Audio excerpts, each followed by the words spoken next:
இந்த தமிழ்நாடுங்கிறது என்ன ஒன்று சொல்லுவாங்க எப்போ பார்த்தாலும், இது தமிழர் மண்ணு கிடையாது, இது திராவிடர் மண்ணு, இல்லை ஈவே ராமசாமியார் மண்ணு. அதை கரெக்டாக ப்ரூவ் பண்ணாங்க இவனுங்க.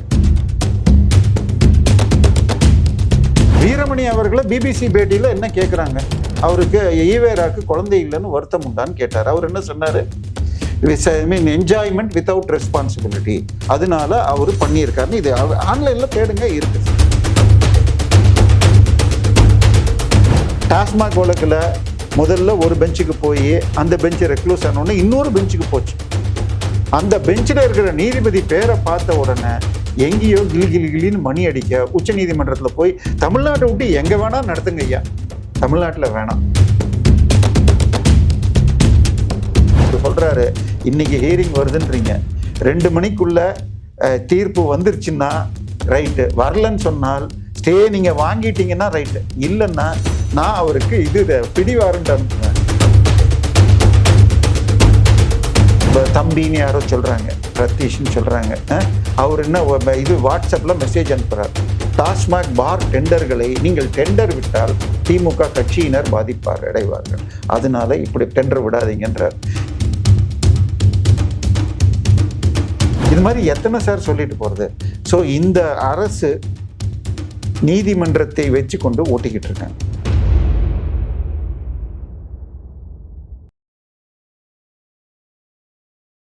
ரிப்போர்ட்ஸ் நவ் நேயர்களுக்கு பணிவான வணக்கம். இன்றைய அரசியல் சார்ந்த நேர்காணலில் நம்மோடு அரசியல் விமர்சகர் திரு தேவப்பிரியா அவர்கள் இணைந்துள்ளார். வணக்கம் சார். வணக்கம். இந்த நிகழ்ச்சி இப்போ புதுசாக இதை ஆரம்பிக்கலாம் அப்படின்னு சொல்லி ஒரு முயற்சியாக இதை பண்ணுறோம். வாரம் வாரம் இந்த அரசுக்கு எதிரான நீதிமன்றத்தினுடைய கண்டனங்கள் என்னெல்லாம் இருக்குது அப்படின்றத பற்றி நம்ம பேச போகிறோம். சொல்லுங்கள் சார், இந்த தடவை திமுக அரசோ இல்லை திமுக மீதான நீதிமன்ற கண்டனங்கள் என்னெல்லாம் இருக்குது? இல்லை, முதல்ல இப்போ பெரிதாக நடக்கிறது என்னன்னு பார்த்தீங்கன்னா, உச்ச நீதிமன்றத்தில் போய் இவங்க ஒரு பெரிய தீர்ப்பை வாங்கினாங்க. அதாவது ஆளுநர் துணைவேந்தர் நியமனத்தை ஆளுநரிடமிருந்து முதலமைச்சர் பண்ண போறாருன்னு சொன்னாங்க. வேந்தராக ஆளுநர் இல்லைன்னு பரப்புனாங்க. அப்புறம் அந்த இவங்க போட்ட சட்டத்தை எடுத்து பார்த்தால் வேந்தர் மாற்றம் இல்லை, வேந்தராக கவர்னர் தான் தொடர்கிறார்கள். துணைவேந்தர் நியமனம் அரசு செய்யும்னு போட்டிருக்காங்க. முதல்வர் தானே, அரசுனாலே முதல்வர் செய்யலாம். அரசுன்னு சொன்னால் he stands at the pleasure of the governor தான் ரூல் இருக்கு. தமிழகத்தின் முதல் குடிமகன் கவர்னர் தான், அவர் தான் பதவியேற்று வைக்கிறார். ஆளுநர் முதலாவது பதவி ஏற்கும் போது அவருக்கு ஹைகோர்ட் சீஃப் ஜஸ்டிஸ் பண்ணுவார். அதுக்கப்புறம் வர எல்லா ஹைகோர்ட் ஜட்ஜஸ் உட்பட எல்லாரையும் ஆளுநர் இன்க்ளூடிங் சீஃப் மினிஸ்டர் ஆளுநர் தான் பண்றார். ஸோ முதல் குடிமகன் ஆளுநர் தான். So at the pleasure of ஆளுநர் தான் முதலமைச்சரே இருக்காருன்னு அர்த்தம். பட் சட்டப்படியாக மெஜாரிட்டி உள்ளவர் தான் தலைமை.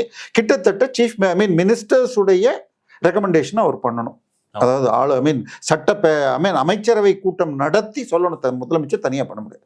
ஆனா இந்த கேஸ்ல என்ன ஆச்சுன்னா, ஜிஆர்எஸ் தடை பண்ணிருக்காரு போல. சார், ஜிஆர்எஸ்னு சொல்லாதீங்க, சென்னை உயர் நீதிமன்றத்தின் டிவிஷன் பெஞ்சு பண்ணியிருக்கு. அந்த ஆங்கிள் சொல்லணும். எந்த நீதிபதிகள் நமக்கு தேவையில்லை. இல்லை சார், அது என்னன்னு சொன்னா, இப்போ நம்ம இப்போ இங்கே இருக்கிறது மேற்கு மாம்பலத்தில் இருக்கோம் சார். எங்கள் அம்மா வீடு பம்மல்ல இருக்குது. நான் மேப் எடுத்து போட்டால் இங்கேருந்து கத்திப்பாரா போய் 14 கிலோமீட்டர்னு காட்டுது. நான் அதே மேப்பை கொஞ்சம் பெருசு பண்ணி பார்த்தா ஒரு ஸ்ட்ரெயிட் கோடு போட்டால் இங்கேருந்து 6 கிலோமீட்டரில் போகலான்னு வருது. இருக்கிற எல்லா ரோட்டையும் இடிச்சிட்டு நான் போக முடியுமா? அந்த 10 சட்டங்கள் தமிழக அரசு போட்டது எல்லாமே பல்கலைக்கழக துணைவேந்தர் நியமனத்துக்கு கொடுத்தது. பல்கலைக்கழகம் என்றாலே அது எல்லாமே யூஜிசின்னு சொல்லி மத்திய அரசு கொடுக்கும் யூனிவர்சிட்டி கிராண்ட்ஸ் கமிஷன் கீழே வருது. அவங்க கிட்ட இருந்து நீ பணத்தை வாங்கிட்டு அவங்க ரெப்ரசன்டேட்டிவா போட மாட்டேன்னு சொல்றேன். ஸோ அந்த ஆங்கிள் இப்பொழுது போட்டிருக்கிற பெட்டிஷன் வந்திருக்கு. ஸோ இன்னொன்று பழைய நீங்க போய் இணையதளத்தில் போய் தேடுங்க, துணைவேந்தர் நியமன் கோடிகளில் லஞ்சம் போட்டிங்கன்னா ராம்தாஸ் உட்பட பலர் சொல்லியிருப்பார். அடுத்தது எத்தனை அரசியல்வாதிகளை போட்டிருக்காங்க. முன்னாடி பார்த்தீங்கன்னா வைகோ தனக்கு திருச்சி சீட்டை கொடுக்கலன்னு ஒரு தற்கொலை ஒருத்தர் பண்ணிக்கிட்டார் ஈரோட்டில், கணேச பாண்டியன். அவர் ஒரு காலத்தில் ஒரு பல்கலைக்கழக துணைவேந்தராக இருந்திருக்காரு. அடுத்தது இப்போ அதிமுகவில் PH பாண்டியன் மனைவி ஹெப்சிகா பாண்டியன் சொல்லிட்டு அவங்க இருந்திருக்காங்க. ஸோ இந்த மாதிரி அரசியல் நியமனங்கள் நடந்திருக்கு.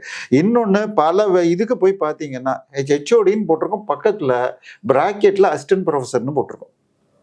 ப்ரொஃபஸருக்குள்ள குவாலிஃபிகேஷனே பல பேர் ஃபில்அப் பண்ணாமல் இருக்கிறவங்க.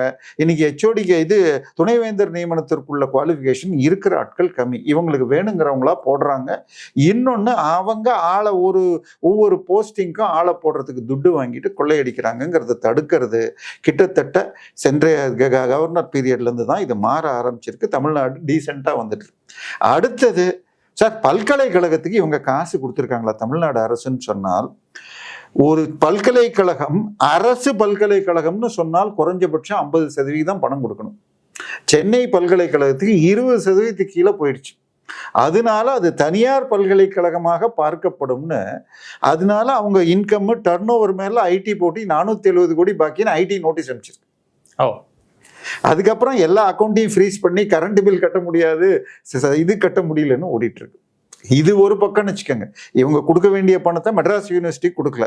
முந்தானத்து பார்த்தீங்கன்னா மெட்ராஸ் யூனிவர்சிட்டி இடத்துக்குள்ள ஒரு 3.25 ஏக்கர்ல இவங்க லேடிஸ் ஹாஸ்டல் கட்ட போறாங்களாம். தோழின்னு ஒரு ஸ்கீம் போட்டு பண்ணிட்டு இருக்காங்க. அது மத்திய அரசு திட்டம் தான். அது அந்த இதுல இருந்து ஃபண்டை வாங்கி இவங்க தோழின்னு ஒரு அதுக்கு அங்கிருந்து இடங்க அவங்க கட்டுவாங்கன்னு அனௌன்ஸ் பண்ணாங்க. எங்ககிட்ட காசு இல்லைன்ட்டாங்க. அதுக்கப்புறம் அங்க உள்ள இருக்கிற ராமானுஜம் இன்ஸ்டியூட் ஆஃப் மேக்ஸ்ங்கிற ஒரு இதுல இருந்து ஒரு 83 சென்ட்ல இப்ப கட்டணும்னு இன்னைக்கு ஓடிட்டு இருக்கு.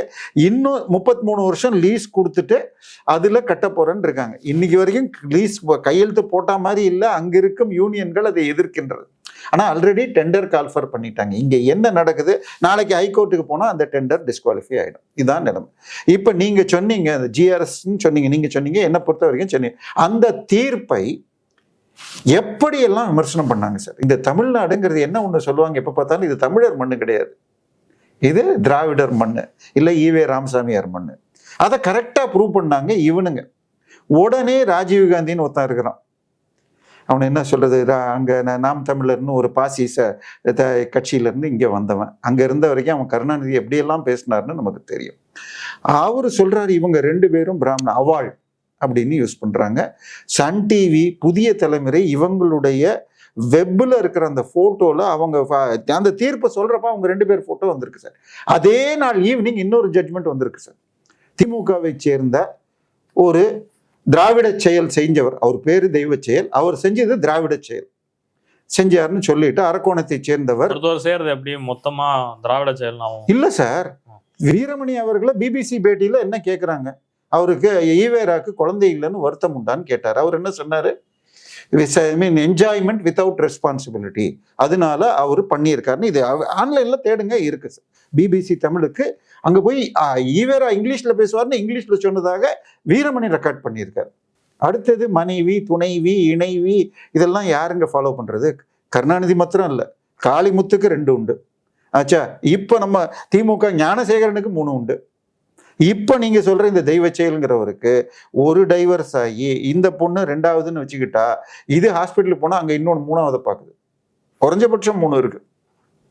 ஸோ இதெல்லாம் திராவிட செயல் நான் சொன்னா நீங்க எதிர்த்தீங்கன்னா நான் என்ன, அவர் போய் அந்த பெண் என்ன பண்ணியிருக்காங்க, முதல்ல அப்பா கிட்ட சொல்ல, அப்பா இப்போ ரிஜிஸ்டர் போஸ்ட்ல ஒரு கம்ப்ளைண்ட் அனுப்புறாரு.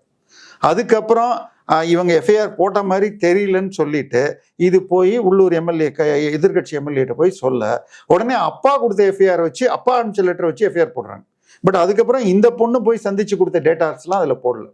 இப்போ இவங்க விசாரிச்சுட்டு இந்த பொண்ணு ஆதாரம் கொடுக்கலன்னு சொல்லி இப்போ இது அவங்க போட்டிருக்கிற அத்தனை எஃப்ஐஆரும் மிக சாதாரணமான கம்ப்ளைண்ட்டு. போய் நீதிமன்றத்தில் போய் ஜாமீன் கேட்டா ஸ்டேஷன்ல கையெழுத்து போடணும் கூட கண்டிஷன் கூட கொடுக்கல.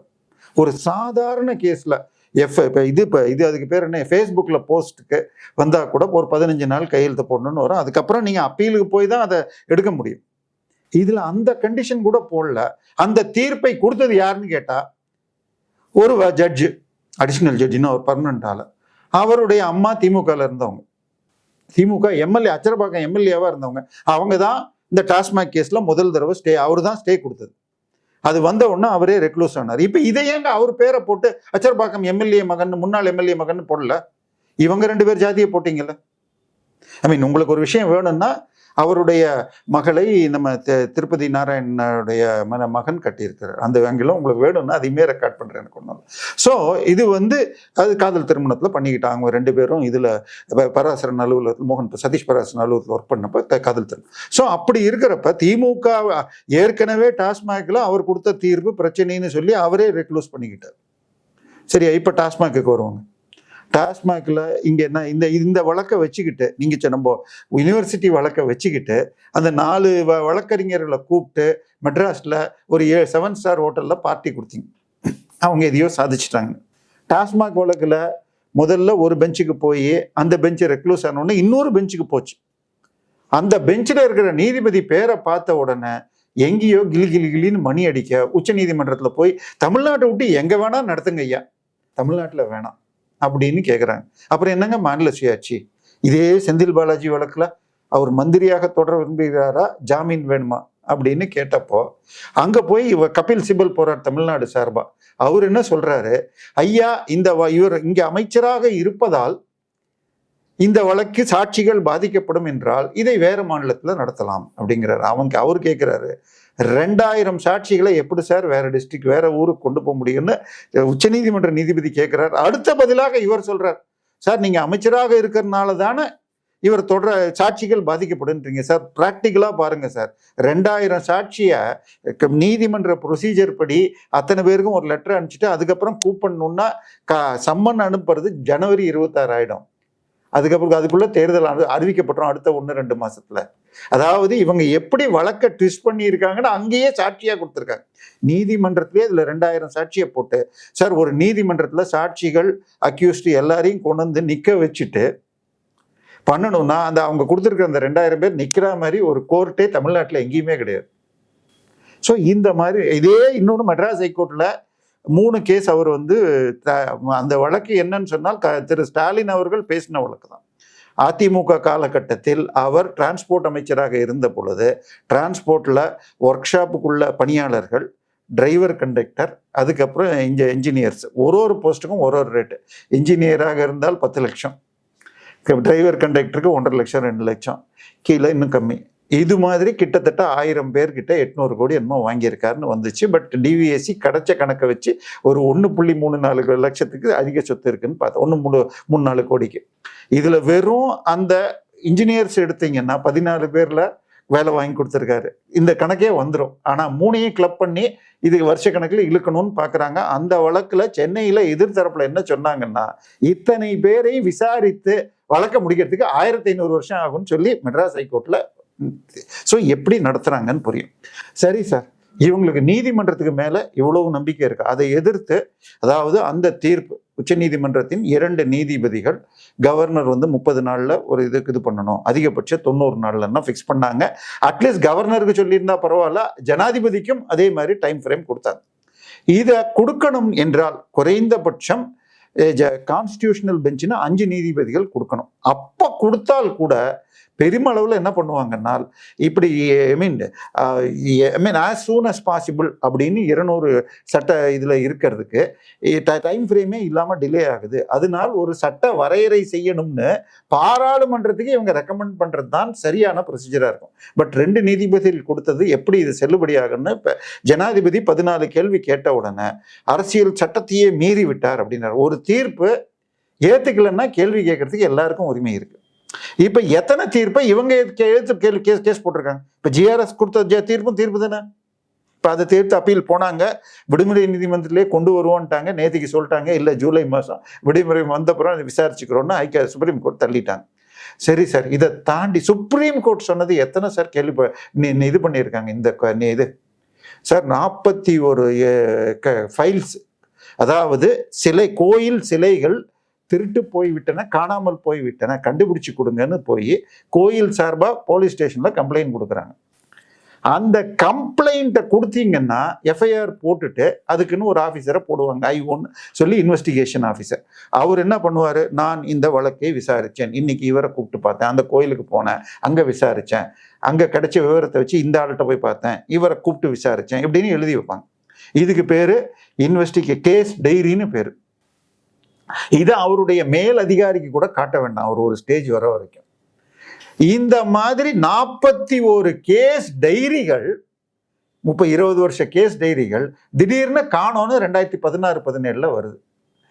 அப்போ இதை வந்து கேள்விப்பட்டு ஆர்டிஐல போட்டு வழக்கு போட்டா இங்கே நடக்கலன்னு, மெட்ராஸ் ஹைகோர்ட்ல நடக்கலன்னு சொல்லி உச்சநீதிமன்றத்தில் போட்டிருக்காங்க. உச்சநீதிமன்றத்தில் இன்றைக்கு சிலை கடத்தல் பிரிவு தலைவராக இருக்கிறவர் கொடுத்தது இதை பார்த்துட்டு இது எனக்கு திருப்தியாக இல்லை, நேரடியாக ஹோம் செக்ரட்டரி இதற்கு பதில் அவருடைய ரெஸ்பான்சிபிலிட்டி கொடுக்கணும். ஆன் பிஹாஃப் ஆஃப் ஹோம் செக்ரட்டரின்னு யாரையும் அனுப்பக்கூடாது. கொடுத்து விட்டு அதுக்கு அடுத்த 5 நாள் கழித்து அவர் இந்த நீதிமன்றத்தில் அப்பியர் ஆகணும் அப்படின்னு சொல்றாங்க. அவங்க என்ன பண்ணாங்க, உடனே வக்கீல் எழுந்து, சார் அவர் நேரில் வரணுமா ஆன்லைன்ல, இல்லை ஆன்லைன்ல வரணும்ட்டாங்க. திருப்பி வர்றாங்க. அவங்க கொடுத்த பதிலை படிச்சு பார்த்தால், வழக்கு போட்ட என்னுடைய நண்பர் யானை ராஜேந்திரன் சார் அவர் ஒன்று சொல்லியிருக்காரு, சிலை கடத்தல் பிரிவுத்துறை தலைவர் ஒன்று, இவர் ஒன்று சொல்லியிருக்காரு, அதுவும் இதுவும் மேட்ச் ஆகல. அவர் சொல்லியிருக்காரு நாங்கள் அதுக்கப்புறம் அந்த 41 சிலை கடத்த ஃபைல்ல இருந்து ஒரு 14 சிலையை மீட்டிருக்கோங்கிறாங்க. ஆனால் ஒரு அக்யூஸ்டை கூட பிடிக்கல, சாட்சிகளை வச்சு கண்டுபிடிச்சோங்கிறார். சாட்சிகளை வச்சு எதையுமே விசாரிக்க முடியாது அப்படின்னு சொன்ன உடனே இந்த ரெண்டையுமே ஏத்துக்கல. யாரு, ஹோம் செக்ரட்டரி கொடுத்ததையும் ஏத்துக்கல, இவங்க கொடுத்ததையும் ஏத்துக்கல. ஒரு மூத்த ஐபிஎஸ் ஆஃபீஸரை போட்டுட்டு 1 மாதத்தில் அவர் கொடுக்கணும்னு சொல்லி ஜனவரி மாதத்துல சொல்றாங்க. பிப்ரவரி 5ஆம் தேதிக்குள்ள ஒரு ஐபிஎஸ் போட்டு மார்ச் 7ஆம் தேதிக்குள்ள இதை பண்ணணும். மார்ச்ல போய் என்ன சொல்றாங்க, நாங்க ஒரு சீனியர் ஐபிஎஸ் ஆஃபீஸர் ஒரு லேடி அம்மாவை போட்டோம், அந்த அம்மா ஓய்வுல போயிட்டாங்க அப்படின்றாங்க. இல்ல தப்பு, ஏப்ரல்ல கொடுங்கன்னு கேட்டாங்க. திருப்பி 1 மாசம் கொடுத்து ஏப்ரல்ல போய் இவங்க டைம் வாங்கி அந்த வழக்கை விசாரித்து வந்த உச்சநீதிமன்ற நீதிபதி கொஞ்சம் ஸ்ட்ரிக்டானவர், அவர் தான் செந்தில் பாலாஜிக்கு ஜாமீனா ராஜினாமாவான்னு சொன்னவர்னு இப்ப திருப்பி டைம் வாங்கியிருக்காரு. சார் இது ஹோம் செக்ரட்டரின்னு சொன்னால் அவருக்கு மேல இருக்கிறது ஒரே ஒரு தலைவர் தான், சீஃப் மினிஸ்டர், ஹோம் மினிஸ்டர். இந்த வழக்கில் இல்லை, சென்னை உயர்நீதிமன்றத்தில் எஃப்ஐஆரை போட்டு எனக்கு அதுக்கு மேல நடவடிக்கை எடுக்கலன்னு சொன்ன உடனே ஜஸ்டிஸ் வேல்முருகன் அவரை நேரில் வரணுன்றார். 3 நாள் தான் டைம் கொடுத்தாரு, 26 பிப்ரவரின்னு நினைக்கிறேன். கொடுத்து இல்லை மார்ச் இதை கொடுத்து 29ஆம் தேதி வரணுங்கிறாரு. இவங்க போய் அன்னைக்கு ராத்திரியா உச்ச நீதிமன்றத்துல போய் முகுல் ரோத்தகியை வச்சு ஸ்டே கேட்குறாங்க. இவர்கிட்ட போய் மெட்ராஸ் ஹைகோர்ட்ல போய் சொல்றாங்க நாங்க ஸ்டே கேட்டிருக்கோம். அவரு சொல்றாரு, இன்னைக்கு ஹியரிங் வருதுன்றீங்க, 2 மணிக்குள்ள தீர்ப்பு வந்துருச்சுன்னா ரைட்டு, வரலன்னு சொன்னால் ஸ்டே நீங்க வாங்கிட்டீங்கன்னா ரைட்டு, இல்லைன்னா நான் அவருக்கு பிடி வாரண்ட் அனுப்புவேன். அங்க ஸ்டே கொடுக்கல. அப்புறம் இவர் நேர்ல தான் வரணும்னு அன்னைக்கு நேர்ல கலந்துக்கிட்டார். சார் இதே ஹோம் செக்ரட்டரி தான் இதுல டாஸ்மாக்ல டைரக்டர். சரியா, ஹோம் செக்ரட்டரி இப்போ டாஸ்மாக் எம்டி தானாக எந்த டெண்டரையும் நடத்த முடியாது. அதுல டைரக்டராக இருக்கிறது ஹோம் செக்ரட்டரி மற்றும் உதயச்சந்திரன் ஃபினான்ஸ் செக்ரட்டரி 2 பேர் இருக்காங்க. நம்ம தம்பின்னு யாரோ சொல்றாங்க, ரத்தீஷ்ன்னு சொல்றாங்க. அவர் என்ன வாட்ஸ்அப்ல மெசேஜ் அனுப்புறார், டாஸ்மாக் பார் டெண்டர்களை நீங்கள் டெண்டர் விட்டால் திமுக கட்சியினர் அடைவார்கள், அதனால இப்படி டெண்டர் விடாதீங்கன்றார். இந்த பிராண்டுகளை வாங்குங்கள், என்ரிக்கோ தான் வாங்கணும், ஏன்னா திமுகல யாருக்கோ ஜெகத் ரட்சகனுக்கு சொந்தமான பிராண்ட். சார் இந்த ஆட்சியை நடத்துறது யாரு சார்? முதலமைச்சரா, சூப்பர் முதலமைச்சரா, துணை முதலமைச்சரா, துணை முதல்வருக்கு இணை முதலமைச்சரா? ஏன்னா இப்ப என்ன பண்ணியிருக்காங்க, இதுல போய் உச்ச நீதிமன்றத்துல ஸ்டே வாங்கிட்டாங்க. டாஸ்மாக் வழக்குல சென்னை உயர் நீதிமன்றம் இடி ரைடு பண்ணது ரைட்டு தான் எல்லாத்தையும். அதுல கூட என்ன சொல்லிட்டாங்கன்னா, அங்க பிடிச்ச 3 அதிகாரிகளுடைய 6 செல்போனு, 2 ஐபேடு, ஆஃபீஸில் இருக்கிற 4 கம்ப்யூட்டர், 2 லேப்டாப்ல இருந்து எடுக்கப்பட்ட அத்தனை ரெக்கார்டையும் நீங்க ப்ரொஃபைல் பண்ணலான்னு சொல்லிட்டாங்க. ஸோ அவங்க இன்வெஸ்டிகேஷன் பண்ணிட்டு தான் இருக்காங்க. ஸ்டேங்கிறது புதுசாக யாரையும் கூப்பிட்டு விசாரிக்கிறதுக்கு தான். இப்போ அதுக்கு போன வாரத்துக்கு முன்னாடி நமக்கு யாருக்காவது தெரியுமா ரத்தீஷ்னா யாரு, ஆகாஷ் பாஸ்கர்னா யாரு, அதுக்கப்புறம் இன்னொருத்தர் சொல்றாரு, என்கிட்ட 210 கோடி ரூபாய்க்கு தான் வாட்ச் இருக்குதுன்னு ஒருத்தர், அவர் பேர் என்ன, விக்ரம் ஜூஜுங்கிறாங்க. மை கலெக்ஷன்ஸ்னா ஜூஜு கலெக்ஷன்ஸ்னு ஒர்த் 25 மில்லியன்ஸ்னு அவரு தான் போட்டிருக்காரு. அவருடைய போஸ்ட்ல அவர் ஷேர் பண்ணது வேணா ஸ்கிரீன்ஷாட் உங்களுக்கு தரேன். 25 மில்லியன் × 85 ரூபா போட்டீங்கன்னா 210 கோடி ரூபாய்க்கு வாட்ச் வச்சிருக்காரு. அவர் ஒரு சூப்பர் சீஃப் மினிஸ்டராக இருக்காரு. ஸோ இவங்க எல்லாம் சீஃப் எப்படி சொல்றீங்கன்னா, செந்தில் பாலாஜி அரெஸ்ட் ஆன அன்னைக்கு ஹாஸ்பிட்டல்ல இருக்காரு. அன்றைக்கு ஹாஸ்பிட்டல்ல இடி அரெஸ்ட் ஆகிறப்ப போலீஸ் கஸ்டடியில் வைக்காம தப்பிக்கிறதுக்காகவோ அல்ல உடல்நிலை சரியில்லைன்னு அவர் யூரின் போன பிறகு நெஞ்சு வலிக்குதுன்னு சொல்லிட்டு ராஜீவ்காந்தி அன்னைக்கு ராத்திரி 2 மணிக்கு துணை முதலமைச்சர் போய் பார்க்க போறார். அவரை மாத்திரம் உள்ள விடுறாங்க போலீஸ். இவங்க 2 பேரையும் விடுங்கன்னு இந்த சூப்பர் சீஃப் மினிஸ்டர்லேருந்து 2 பேரை கூட்டிட்டு போன வீடியோக்கள் சமூக வீடியோவில் வைரல் ஆயிருக்கு. ஸோ இது மாதிரி எத்தனை வழக்கு சார் இருக்கு. எஜுகேஷன் மினிஸ்டர் ஸ்காட் காலேஜ் ஹைகோர்ட்டில் இதில் கன்னியாகுமரியில் அங்கே அப்பாயின்ட் பண்ணுறாங்க. அவங்களுக்கு சம்பளம் கொடுக்க மாட்டேன், பர்மனெண்ட் ஆளை நீங்கள் ஃபிக்ஸ் பண்ணக்கூடாது. ஏற்கனவே சென்னை உயர் நீதிமன்றம் உச்ச நீதிமன்றத்தில் கொடுத்ததை ஏற்று எதுக்கு திருப்பி அப்பீல் பண்ணீங்கன்னு 5 லட்ச ரூபா ஃபைன் பண்ணாங்க. அதே மாதிரி மெட்ராஸ் ஹைகோர்ட் மெட்ராஸில் ஏதோ ஒரு காலேஜில் பண்ணாங்கன்னு போனால் 50 லட்ச ரூபா ஃபைன் போட்டிருக்காங்க. சரியா? நேற்றைய தினம் 2 நாள் முன்னாடி சிஎம்டிஏல ஏதோ எடுத்த லேண்டை திருப்பி தரலன்னு சொல்லிட்டு பெனால்ட்டி மற்றும் ஒரு IAS அதிகாரிக்கு 1 மாத ஜெயில் தண்டனை கொடுத்துருக்காங்க. அவர் அப்பீல் போய் ஸ்டே வாங்கக்கூடும். இது மாதிரி எத்தனை சார் சொல்லிட்டு போகிறது.